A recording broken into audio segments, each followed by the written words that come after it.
Hello and welcome to the Psychosynthesis Sessions podcast, where my friend Allan and I have fun reflecting, musing and wandering around the topic of psychosynthesis. So hello Allan, what are we getting into this time? Thanks, Ryan. Well, given that I've just published a new book on psychosynthesis called The Act of Imagination, Psychosynthesis Psychotherapy in Experiential Context with the Transpersonal Press.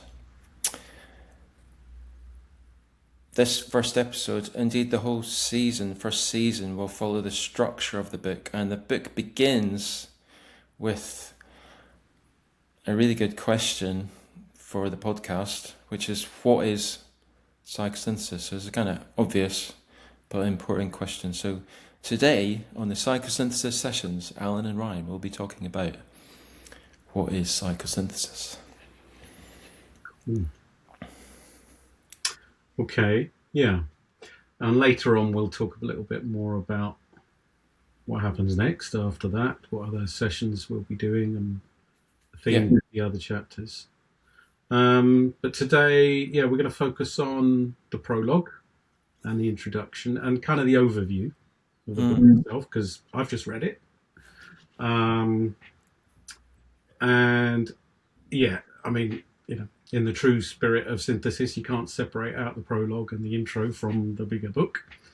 So I'm still digesting it, but I did want to share some of my kind of first impressions and experiences of reading it. Great. Before I do that, it's probably worth me positioning who I am. So I'm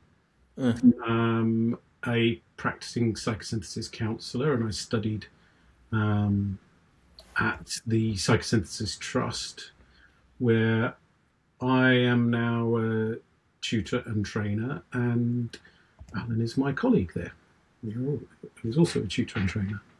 He's been much longer than I have.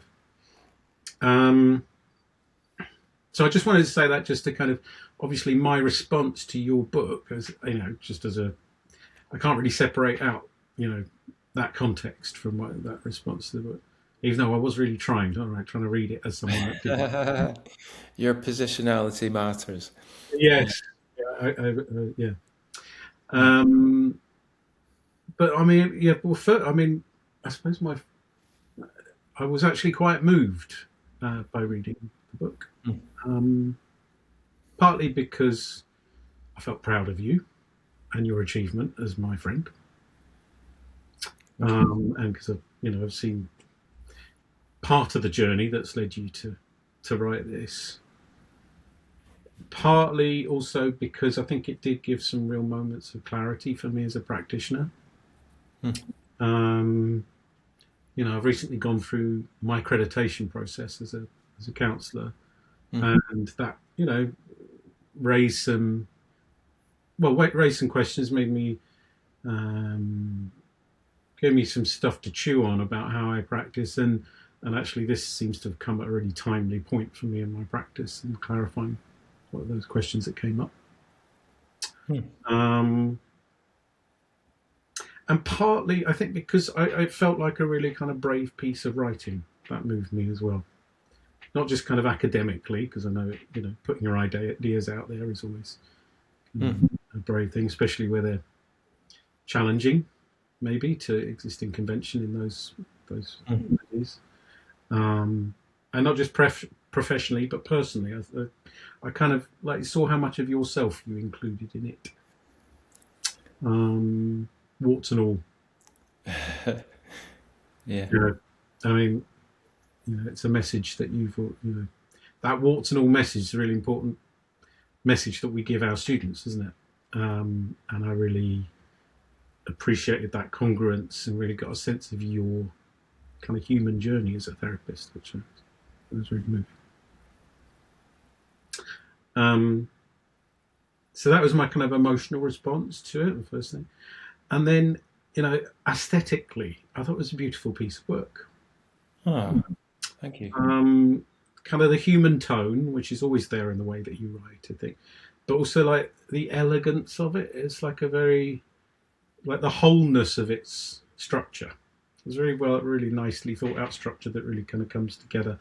Um, but the thing that impressed me the most, I think, was like you've managed to balance a really sensitive and nuanced reading of the primary foundational source in psychosynthesis, which is Assagioli, with this gentle but unavoidably logical critique as well.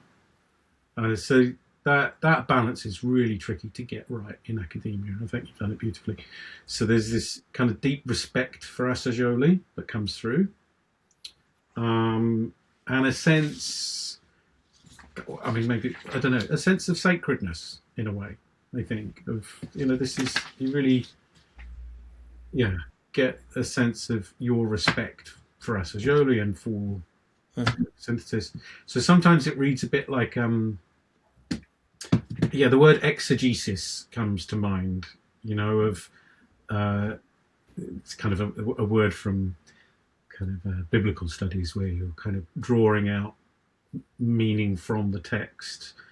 So you use his own words, you use Assagioli's own words to kind of identify, reconcile, and resolve tensions in his own work. So rather than, coming with a critique from outside, from using other sources and critiques, you're actually letting Assagioli do the talking, which is great. So it's almost, what I found really, it's almost like you set up this dialogue between two aspects of Assagioli.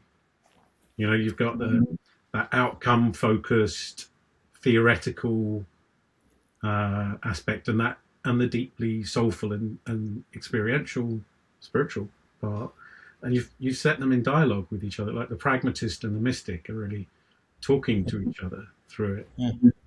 So it's like you've almost like facilitated psychosynthesis for Assagioli himself, and so the result kind of reads almost like Assagioli had written the book himself, in a way. Lovely. I like it. Mm. Thank you, Ryan.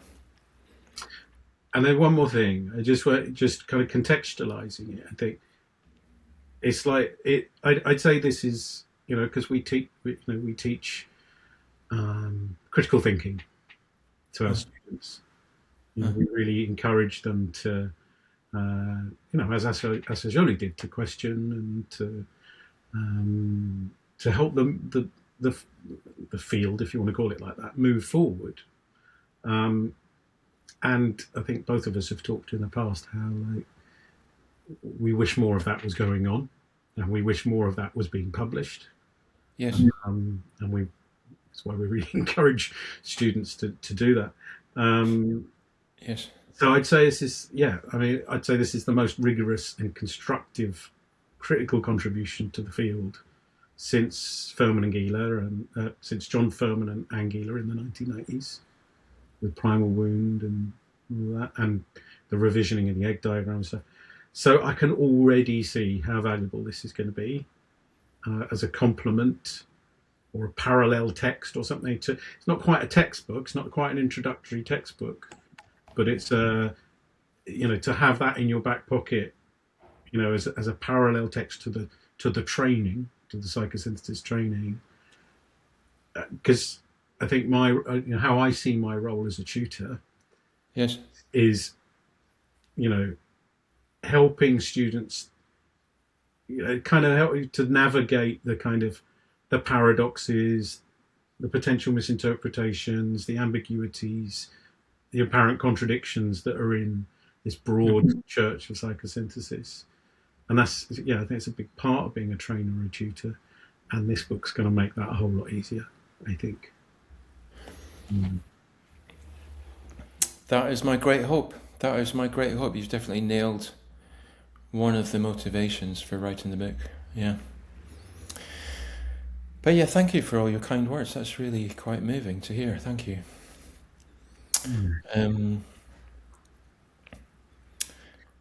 I remember sitting in a cafe with you, and you said, yes, but psychosynthesis isn't a complete system.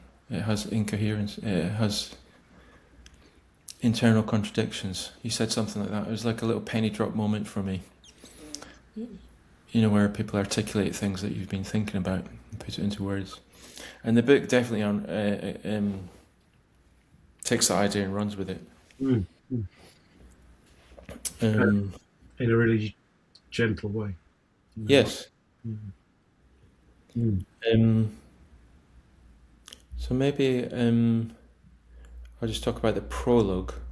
There's a little prologue. I don't know. Prologue. Yeah. There's a little prologue at the start of the book, before we get to the introduction. So I think in this episode of the podcast we'll talk about the prologue and the introduction. So the prologue was quite fun to write because it began with me writing up one of my early experiences of being taught psychosynthesis, which is a bit of a cliche almost. The trainer wrote, "This is not the truth," along the top of the flip chart or the whiteboard, and which was weird. And then they went on to say that everything that follows in this presentation will not be the truth, which I mean, you can never really remember accurately, but my memory is that really didn't make any sense to me at all and just went completely over my head. And I see that happening again and again, because now I'm the person that says this is not the truth. So there's a sort of double layering. Because I wanted the truth. I wanted to know what the facts were. I wanted to know what all the best research-based evidence was, and how to do psychosynthesis. So it was all a bit mystical and strange that people were saying this isn't the truth. And then as the training proceeded, I started to recognize that some people spoke about psychosynthesis a little bit or even quite differently to how other people spoke about psychosynthesis. And for some people it was about harmony and unity, and for other people it was about tensions between differences. For some people it was about being not our body, feelings and mind. Other people spoke about more than our bodies, feelings and mind. And I just wanted somebody to sit me down and tell me what psychosynthesis is. But it seemed very eclectic, and to begin with, that really threw me. I really struggled because I was searching for the truth. I was searching for what psychosynthesis was. Yeah. And in the prologue, I do a sort of an alternative history, a sort of fantasy that maybe if Assagioli had taught a select group of students in an isolated Italian town at the top of a dusty mountain path, and that those students had continued to live there and passed on exactly the same teachings, nicely preserved down the generations, then we could have a book that we could maybe hold up and say, this is what psychosynthesis is, and you could find it in that book, in what is written down on whiteboards and charts. But of course, that is not what happened. And Roberto Assagioli, for those who don't know, we're just talking about him as if you know, but he's the person that founded or originated psychosynthesis. So he was living in the early 20th century. He was a medical doctor, and it's Italy's first psychoanalyst. So he was involved in the Vienna circle around Freud in the early 20th century. We'll say more about that, I think, as the podcast goes on, because that does speak to how psychosynthesis isn't psychoanalysis. Anyway, but he definitely lived a full life. He travelled, he spoke at conferences, he lectured, he gave interviews, he wrote quite a bit, 2 main books, but also lots of articles and essays. So it's quite a diverse body of work, and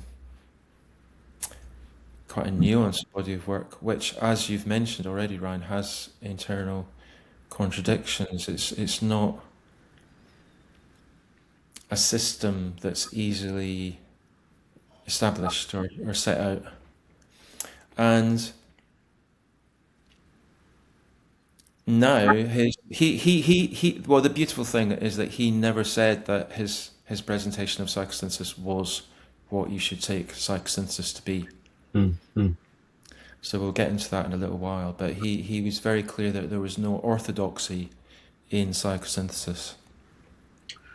Least of all, his presentation wasn't the orthodox version. He says that each person has their own partial expression of psychosynthesis, and that it's a good idea to gain exposure to different partial expressions, so to learn from different teachers. And I was really keen to start the book with that because the history of psychosynthesis is a little bit checkered, and there has been at times places and people that have tried to say that their version of psychosynthesis is the proper version, and that's caused lots of tensions and difficulties within the community. So I wanted to really just nail that from the beginning, that there is no one true definitive version of psychosynthesis. But of course that then begs the question, what is psychosynthesis then? If it's not something that's singular or found written down in a book like a psychosynthesis Bible. And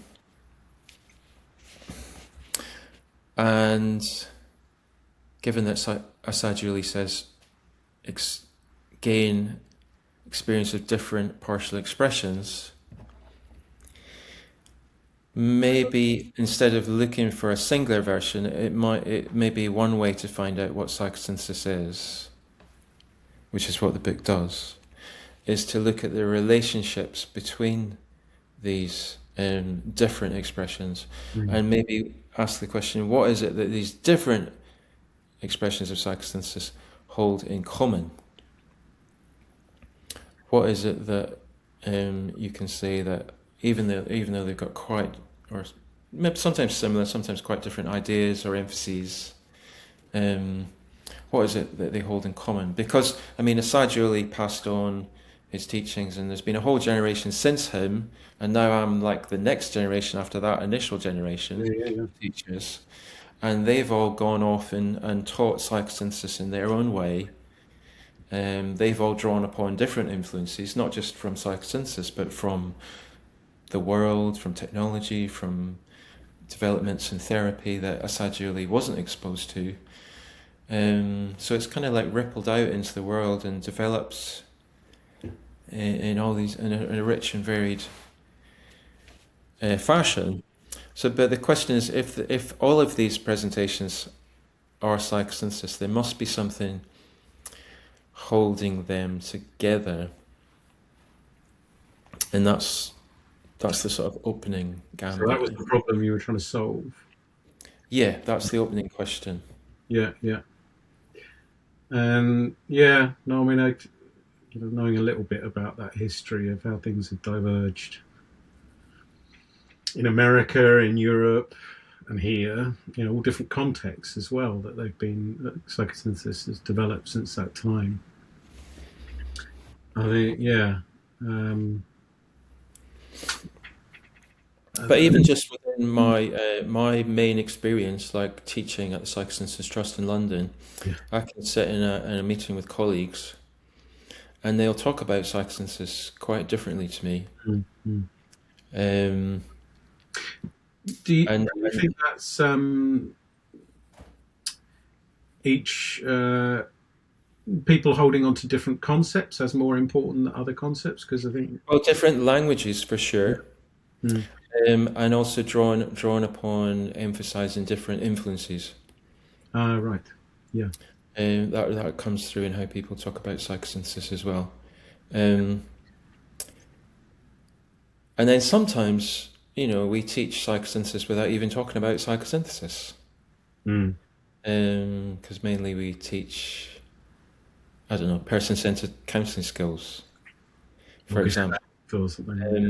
But we're teaching it under the auspices of a psychosynthesis training, and we're teaching it as psychosynthesis practitioners. And it seems to me that even if you're not even talking about psychosynthesis, you are communicating something about psychosynthesis.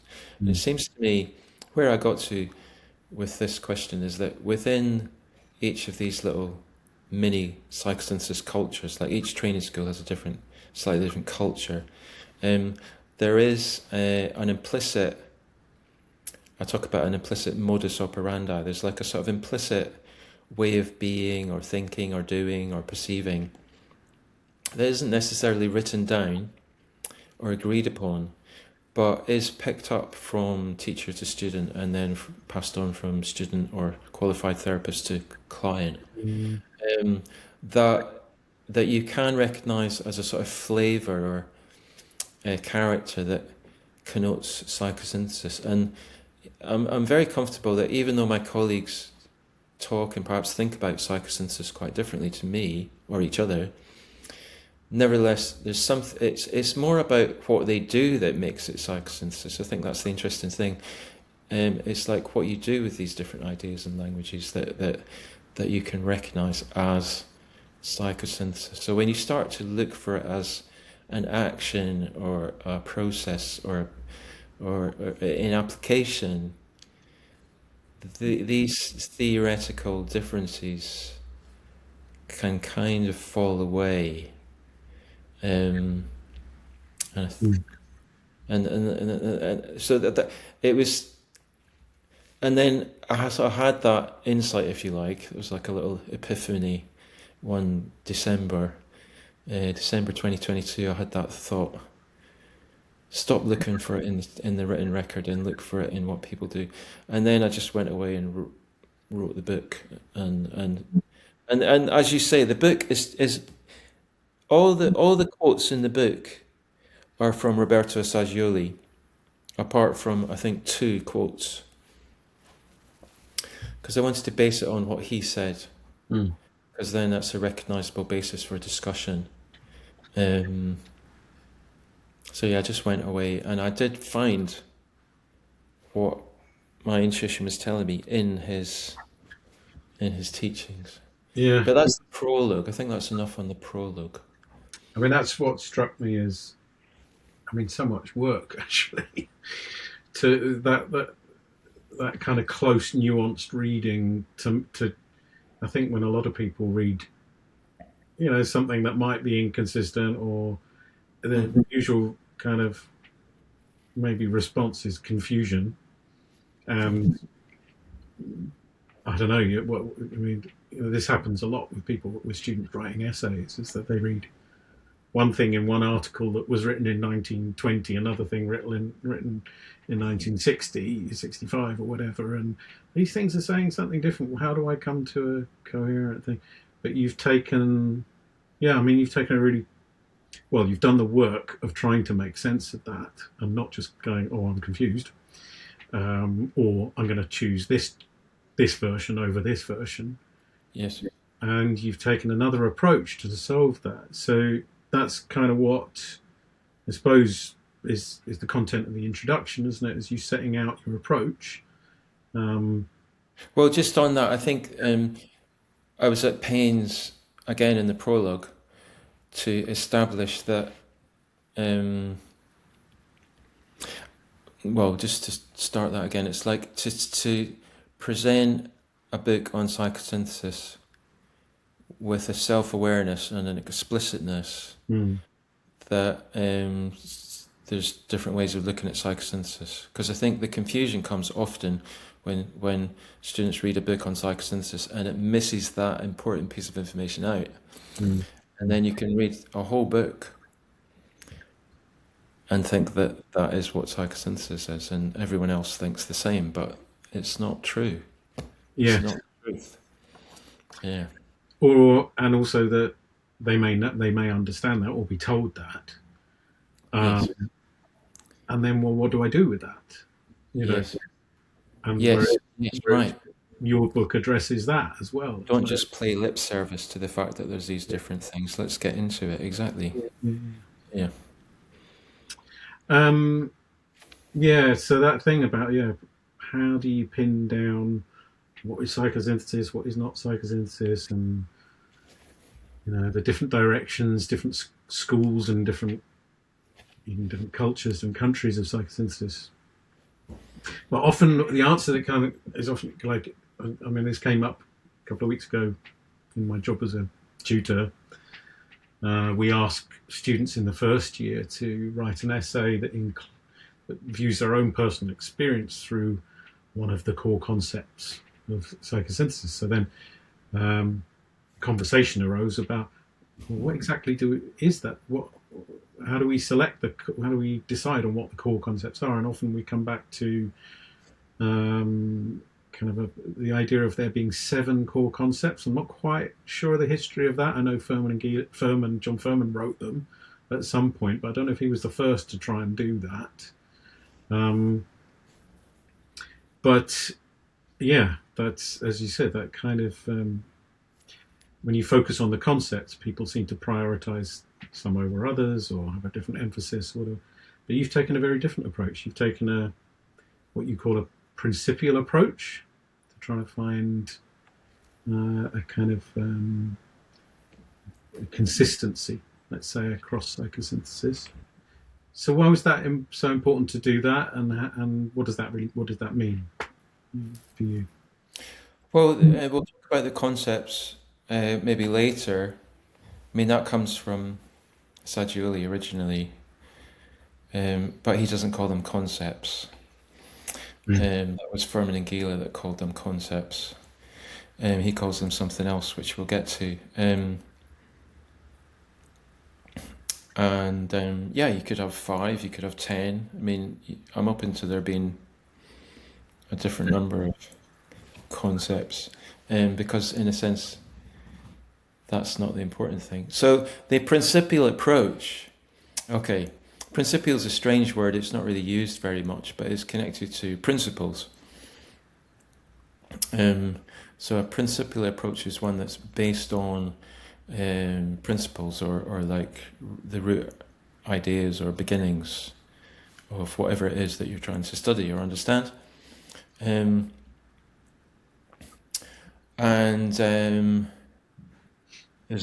a little quote from Sagioli. I think he says, what is important are the basic principles and the purpose of the entire endeavour. And I mean, I didn't come at it directly as a principial approach. I kind of discovered them, and then I realised that they were principles. There's 2 main principles that I write about in the book. There's sub-principles in one of the chapters, but the discovery of these principles kind of arose from my previous book. So I wrote a book called Waking Dreams, Imagination in Psychotherapy and Everyday Life, which was based on a subset of my psychosynthesis experience, which was the image-based approach within psychosynthesis, the guided imagery, the visualizations, all that kind of stuff. I feel like I should probably place it at the moment. Where is it? It's on your shelves there, is it? It's on my shelf. I'm going to say. Beautiful cover. Lovely cover. So in that book, again, it was a slightly fresh or critical approach, and the 2 things in that book to mention that are relevant at this stage I was at pains to write about the difference between imagination as an experience, an imaginative experience, and to distinguish that from thinking about images. And, if you want to have a more imaginative life, that's an experience. But often what gets in the way of, like an imaginative experience would be, becoming absorbed in a novel or carried away by a movie, or even just like being completely moved by like a sunset or a painting, or being creative, seeing life as a story. These are experiences. You can then think about them afterwards and analyze them and break them down and wonder about what they mean and try to figure out what they mean. But that's like the difference between looking at a painting and having an experience on the one hand and reading a textbook about the painting on the other. So like having a set of ideas about the painter, his technique, his influences, his history isn't the same as just spending time with the painting. So experiences are not ideas. They include thinking, but they're not just concepts. And then the second thing was that imaginative experience is holistic and requires networking together all the different elements at play. So imagination isn't really a separate function. It's what you get when you network together your feelings and your thoughts and your sensations. Sadhguru writes about it in that sense. So it is a synthesis of all the psychological functions, which is why it's well used in psychosynthesis, very important in psychosynthesis. That's chapter 4 in the book that we'll get to in episode, whatever it is down the line. We will be talking about an image-based psychosynthesis. Chapter 4 is called Imaginings. And then within that, within an image, you want to work with the whole of the image, the whole of the story, the whole of the dream, rather than just sort of cut out, as it were, an individual character or freeze frame an event. You want it to be dynamic. You want to have time passing by. You want it to be a three-dimensional place, contextualization of the whole experience. Whereas I think what gets in the way of imaginative experience often is where we just focus in on visual images and also focus in on just like an individual character is often what happens, like in a decontextualized space. It doesn't have relationships, doesn't have a place within which it exists. It's just a focus on an isolated character in a vacuum almost. Yeah, or with a glowing light around it. In one of those sort of green screen spaces in a Disney studio. So so how that maps onto the principles of psychosynthesis is that I think the first principle of psychosynthesis is that it's an experience. And Sadhguru is very clear on this, and there's lots of quotes in the book where he explicitly says as much. And he's all about distinguishing between the doctrine and the experience. There's ideas about psychosynthesis as an experience. That's the teachings of psychosynthesis. That's a way to understand the experience or think about it. And then there's techniques, which are strategies or methods to help you work with the experience. But psychosynthesis isn't these teachings. Psychosynthesis isn't these techniques.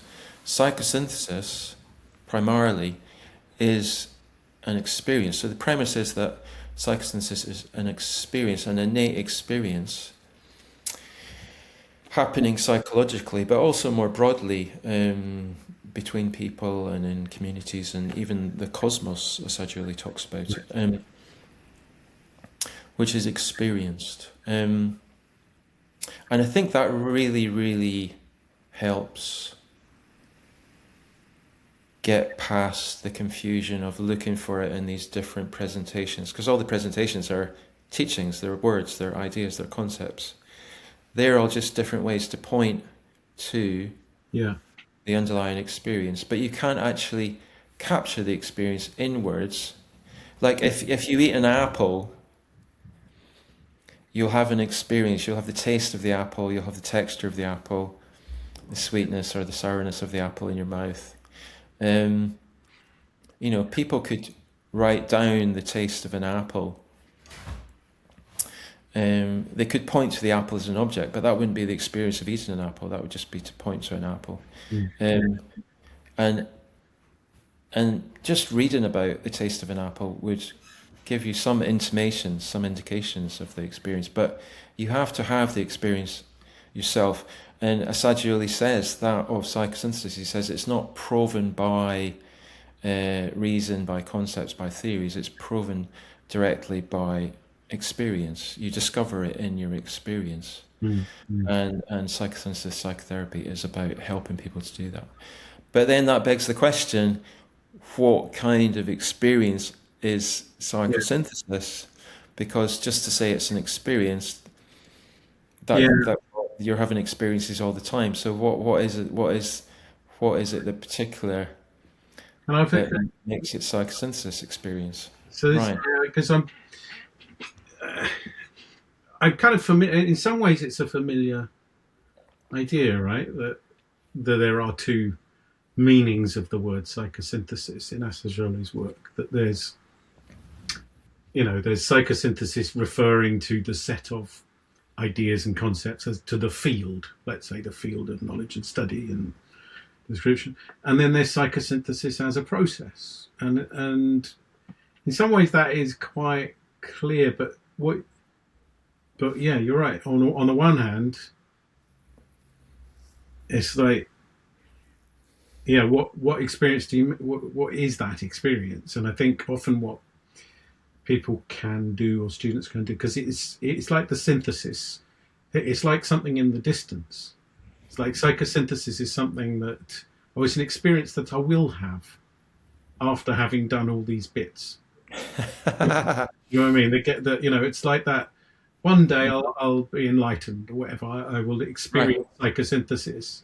And identifying it, although, I think obviously that's not what Assagioli meant, but identifying it in the day-to-day is not something that what you've done is really explicitly connect the dots and go, no, that experience is going on all the time in your exercise of will, in your awareness, in your, those things, which, is it's not. That's really helpful. That's really helpful for, I think, from a teacher's point of view, or even to kind of help people connect those things together and to get away from that ascending. One day I will experience that.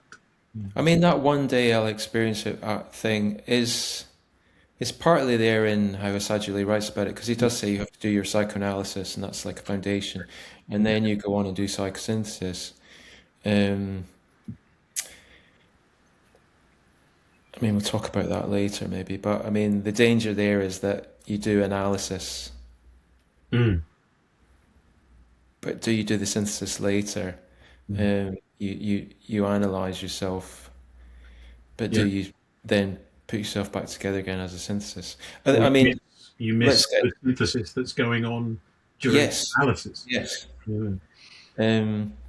So let's get into the difference between analysis and synthesis. But I think just to touch on what you said there, sometimes some writers distinguish between psychosynthesis with a capital P, which is like the presentation, the teachings, the techniques, the written record, and psychosynthesis with a small p, which is what I'm calling the experience of psychosynthesis.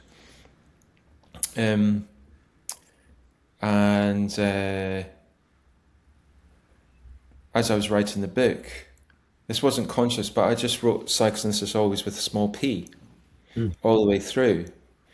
And it was only in editing the book that I realised I'd done that, because the editor wanted to change it all back to capital P's, and then I had to have a little discussion. But thankfully, in the foreword by Molly Young-Brown, so Molly Young-Brown was generous enough to read the book, and she wrote a wonderful, very lovely foreword. She mentions that in the foreword, so that's good, because I didn't mention it in the book. It's just implicit. So small p is the experience. But what kind of experience?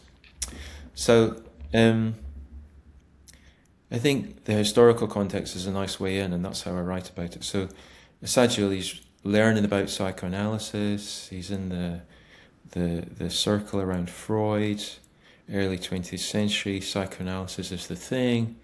He's actually writing a dissertation, a PhD on psychoanalysis.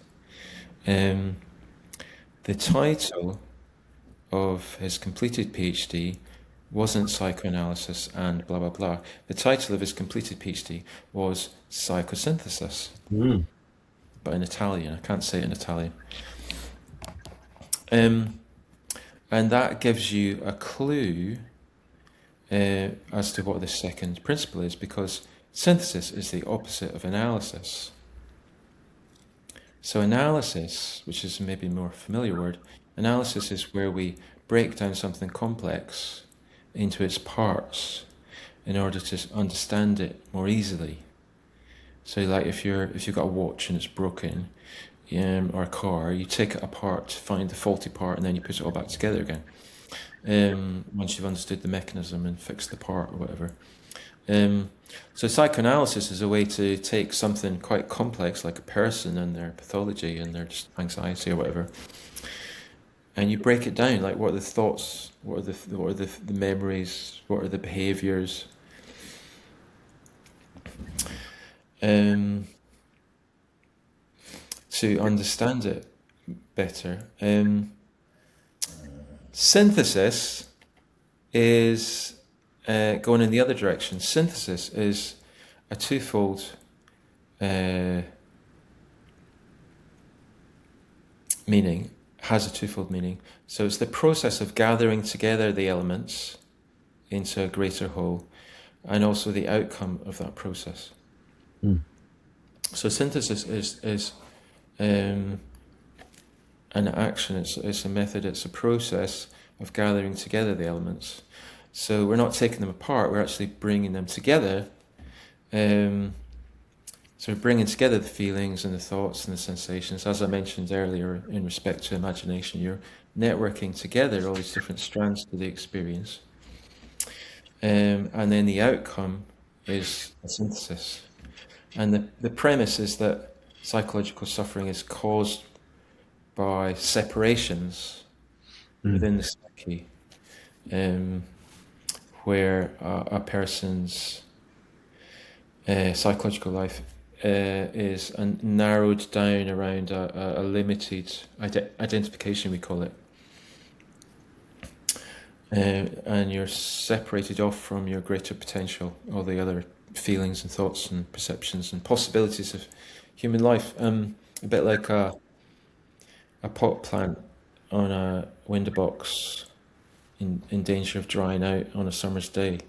You know, you're not embedded in the earth, or a heart that's got sclerosis and in danger of being disconnected from the blood supply. So any kind of separation is the opposite of synthesis, and synthesis is about working with these separations or identifications. So basically that's your second principle. Psychosynthesis is an experience of synthesis, or the outcome of synthesis. Psychologically, between your feelings, your thoughts, your memories, your perceptions, your actions, your relationships. But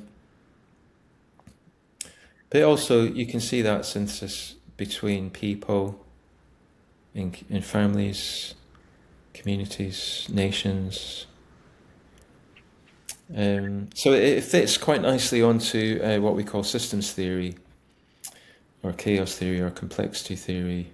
So it's quite a nice ecological understanding. One of the analogies that I use in the book from Sagioli is he talks about the body as a biosynthesis. So he talks about how the heart and the lungs and the liver and the nervous system, all the cells and all the apparatus come together to create a working whole that is the body.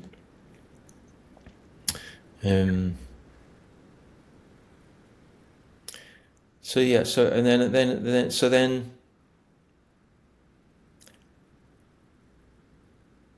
what I'm suggesting in the introduction is that what holds all these different presentations of psychosynthesis in common is that they will be recognizable as psychosynthesis if you see them pointing towards an experience of synthesis, if you see them with an experience of synthesis. Yeah. Ostensibly, I mean, you don't need to be a psychosynthesis practitioner to be doing that. You might, because psychosynthesis therapy doesn't have a monopoly on psychosynthesis, natural process. Yeah, this struck me as I was reading it. It's like, so you've attempted to describe psychosynthesis in terms of experience and process, rather than as a set of concepts, or as sort of an integrated holistic experience. But I think you would, the focus of the book, as far as I understood it, is about how to understand psychosynthesis. But in doing that, you were kind of doing something much broader, which is you were describing processes that would be familiar to almost, to every psychotherapist or counsellor, regardless of what modality they're working in. So it's almost like, this in trying to really nail what psychosynthesis meant to Assagioli and what unites the field within psychosynthesis. I think you've touched on something a bit broader about what psychotherapy is, really. And I don't know what your responses to that are. Do you think it has beyond psychosynthesis as a field? Absolutely. I think it sort of turns upside down the normal response to what you've just said in psychosynthesis circles, because as we mentioned earlier, psychosynthesis teachers and trainers, and indeed Assagioli, they're all magpies. They've all drawn upon a plethora, a multiplicity of disciplines, philosophies, stories, methods, strategies, techniques. Assagioli, he started it, and everyone else, it seems to me, has done that ever since, and not least because if everyone does psychosynthesis differently, in large part that's because each of us has our own particular sort of positionality or perspectivism, based on our own unique history and context of education and relationships and likes and dislikes and whatnot. So we will filter it through these perspectives. But Assagioli's on the record in an interview. He says the limit of psychosynthesis is that it is its limitlessness, I think, or maybe hashing that. This is a sort of paraphrase, but he says it's too open. And the danger there is that it loses its own distinctiveness, because people are doing a little bit of Gestalt chair work, they're doing a little bit of person-centered, they're doing a little bit of psychodynamic here, and then you lose the distinctiveness of, well, what is it that you're doing that makes it psychosynthesis? Now, two things about that. I think that openness, that limitlessness, isn't a weakness. I think it's a defining strength of psychosynthesis, and that's what I argue in the book. So I completely turn that upside down, and I say, what if psychosynthesis, the openness of psychosynthesis, is that it is an open system. Assagioli describes it as an open system. So an open system is one that doesn't have discrete boundaries, solid boundaries. So it's porous, and psychosynthesis will therefore, as a practice or as a therapy, capital P, will always be drawn upon new influences and strategies to better describe and notice and work with the experience of psychosynthesis.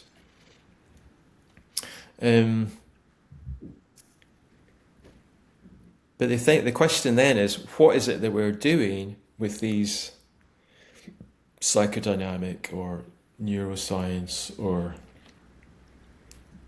ecotherapy? What is it we're doing with these different influences that make them psychosynthesis? Mm. And that's what the book sets out to do, which is because the normal response, just to finish on this, and then I'll hand it back. So just the normal response to the seeming problem of there being too much openness is there's three normal responses that are sort of critique in the book. One of which is to create a framework of concepts. So that's the core concepts framework. And ostensibly that solves the problem of too much openness by saying psychosynthesis is based on these core concepts. So if we've got these core concepts, then you know it's psychosynthesis. But as I go into in the book, I mean, that breaks down quite quickly because, well, number one, for a few reasons. Number one, there's two published versions of the core concepts framework, and they're a bit different to each other. Okay, so that begs the question already. It's kind of ironic because already we've created more rather than less confusion in trying to solve the problem of too many presentations. We've just made it worse. I mean, there's a lot. It brings a lot to the table, the core concepts framework, in terms of clarifying the teachings of psychosynthesis. But it still begs the question: which version is the correct one? And then also more importantly, how do you know that they're being employed? Because often in psychosynthesis psychotherapy, you're not using the actual words. So how do you know that's what's being done? Because it's an experience, right? It's not dependent on using a particular language set. And concepts aren't experiences. Concepts are abstractions. And the second way, we'll get into that I think in the next episode of the podcast, because we'll talk about the teachings in more detail there. The second way to deal with the apparent limitlessness of psychosynthesis is to more or less say it's a set of techniques. So there are these psychosynthesis techniques, and to emphasize working in a particular way. Sagioli is really, really clear and explicit that psychosynthesis isn't about any particular set of techniques, or indeed any set of teachings. And the third way that it's gone about is by tracing down the particular historical influences that Sagioli drew upon, and making a claim that actually psychosynthesis is a sort of watered down version of X, Y, and Z philosophy or religion. Yeah. And Sagioli is also on the record of saying that's not what psychosynthesis is. So yeah, we'll be exploring those in these the forthcoming episodes. One on the teachings, one on the techniques, one on the influences. So nice foreshadowing. But we should finish off by saying what I do differently, which is that I take these twin principles, experience and synthesis, and what do we do with them? We turn them back on Roberto Sagioli's presentation of psychosynthesis, and we painstakingly go through his English translation teachings, and we look to see if indeed you can see these twin principles in the teachings. And what we find is that you can, and also that there's something else going on. Yeah. And that's the tension. There's kind of like two stories there within psychosynthesis. And I think we'll save that story for future episodes. So yeah, that's that dialogue that I mentioned earlier that you set up so well between those two different stories. Through. Yeah, and that limitlessness thing. Yeah, I suppose, again, coming back to that thing of the broader implications of what you're setting out here, I think we'll touch on it in these other episodes as well. I think, especially that episode on influences, There's something there that would be applicable to any integrative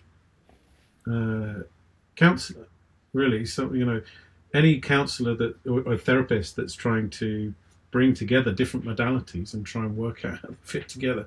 There's something about what you're kind of setting out there that would be useful to them as well. And I suppose when you talked, what was the other thing you mentioned? Open system. Like psychosynthesis is an open system. Knowledge is an open system, really. The whole, and I suppose having kind of, transitioned through a few different academic disciplines on my journey, I've noticed that tendency within a lot of the tendency to synthesis. So all that stuff about Assagioli taking on influences and psychosynthesis practitioners continuing that. Freud did that. He just didn't name it. He tried very much to, it's kind of branding in a way. It's like he tried very much to kind of exclude or he didn't really. He referenced ancient Greece more than and literature more than he referenced his peers, basically in the development of his idea. So it's going on all the time in every field, that kind of synthesis. But the difference, I suppose, is that Freud created a discipline by disciplining his field. Oh, so there was an orthodoxy in psychology. Yeah. And actually, what's really interesting is you can chart the history of psychoanalysis over the 20th century as an attempt by various dissidents within the psychoanalytic movement to unpack that, to escape the constraints of the discipline and face the contradictions that were always there. That Freud did not allow anyone else to get involved in defining in a way.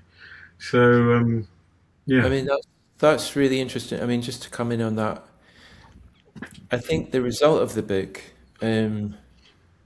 is, and it was a process, because I mean, to be honest, I started the book out in a kind of grumpy frame of mind, and it was going to be a very critical book. But then the more I got into it, the more surprised and delighted I was to find that actually within Assagioli's presentation were all the ideas that I'd come up with, pretty much, and also the ideas that I wanted to critique were there as well. Yeah. So it was all there, really. In the terms of the content, but also in terms of just like, I spent a lot of time like reading Assagioli every day for like 2 years, and like he became a sort of, without getting too woo-woo on everybody, it's like I got to know him through his writing, and it's like he wasn't just a historical figure. It was like he became a little presence in my life, and he became quite a smiley character sitting there at the end of my desk. And I came to realize that he was really enjoying what I was doing. You can put this down to narcissism and delusion if you want to, but that was my experience. I felt kind of blessed by the ghost of Assagioli past. The more I got into the book and the further it came to completion, whereas to begin with, I kind of felt like a naughty schoolboy or something. And the result is and I think I've struck this tone, and I think you sort of alluded to it in your opening remarks. It's like you recognize like you're building on what's gone before you. You're not starting from scratch. I guess in whatever we do, we've all got parents, we've all got teachers. We're building on a pre-existing culture and tradition. And also we do something with it that changes that culture, that makes it our own and maybe moves it forwards. And there's a necessary sort of appreciation and also a sort of violence in that. There's a necessary sort of destruction that needs to happen if something new is going to be born. Mm, mm, mm. But that doesn't need to be like a nasty thing. I think it's just an inevitable and process. I mean, that is the process of psychosynthesis in a way. Yeah. And I think that's what Sagioli wanted us to do. I mean, he's on the record as saying, I've just made a start. I'd really like other people to go away and develop the beginnings that I've made. And I was just sort of taking up that invitation, really. And like you say, wanting other people to do it. And the book ends on that exact point, that my hope is that, you know, it will become the basis for future works. It's just another step along the way. It's not the end. It's not the truth. It's just another move, really. Yeah. And that's why, yeah, I really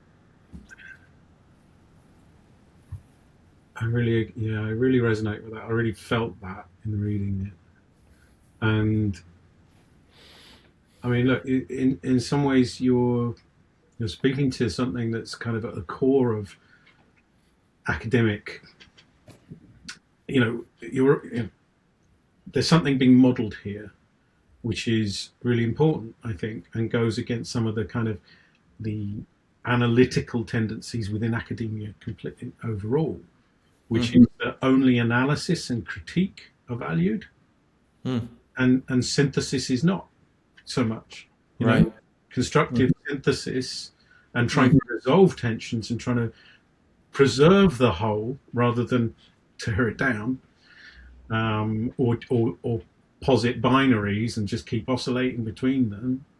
There's something really modelled there. So again, it's like there's something broader here about this process that you're kind of really beautifully describing, which is almost like psychosynthesis, not just as a psychological process, but as an epistemology, as a way of approaching knowledge, of synthesizing knowledge, of coming to a closer approach to truth. And life, really. Yeah. Because I think broadening out further, because you're saying it's not just applicable to psychosynthesis psychotherapists. I mean, my hope is that it will be of interest to people who aren't even therapists. That it will be, I mean, maybe people that are interested in therapy or coaching or counselling, but I think it speaks to something that's happening in all of our lives. You don't need to be a therapist to be interested in it or to apply it. And it'll be evident. The connections should be there readily as people read the book or read other books on psychosynthesis, not just mine, because it is an experience that's recognizable. So whether that's like in your work as a teacher or a nurse or a gardener, whether that's in your appreciation of the arts, like looking at paintings or reading novels, because the act of imagination is where we go at the end of the book. Or indeed, if you're like a creative person in your gardening or you're writing a novel or something. I mean, there's probably as many different applications of psychosynthesis as there are people alive on the planet. It is a book on psychosynthesis psychotherapy, but I think the connections are there for people to be made more broadly. Cool. And we will continue, I'm sure, to explore those connections as we go forwards in these podcasts. In this new fledgling podcast. This is the end of episode number 1 of the Psychosynthesis Sessions. You got there. Good to be here with you, Ryan. So next episode coming up will be on the teachings of psychosynthesis. Okay. See you next time. See you next time. Thanks, everybody. Do like, share, subscribe, comment, tell your friends, all that. Thank you.